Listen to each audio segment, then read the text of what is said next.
This illustration deals with uninsulated, grounded, neutral conductor or conductors in accordance with the exception to NEC 230.30.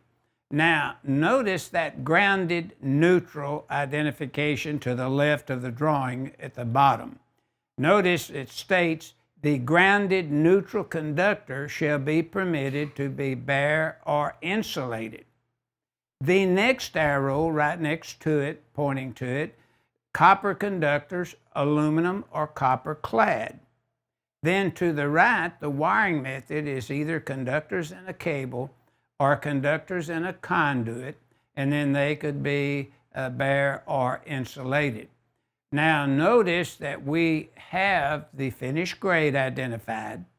We also, in the illustration, show buried directly in the earth, bare copper that the earth could not deteriorate it, cause it to corrode in any way. And then notice this illustration illustrates where such conductors have to be in a raceway or inside the jacket of a cable, or they could be uninsulated in the ground. And notice the bare copper is the only one. The aluminum or copper clad is prohibited. Such conductors of aluminum or copper would have to be in a conduit or a cable.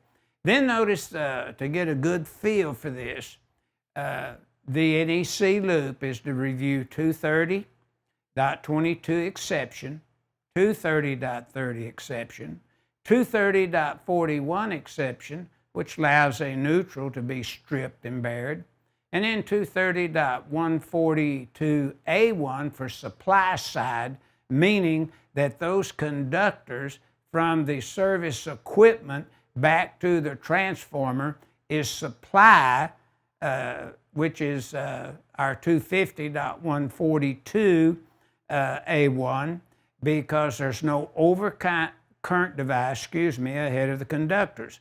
So engineers and electricians, they look at conductors either with an overcurrent device ahead of them or no overcurrent device ahead of them.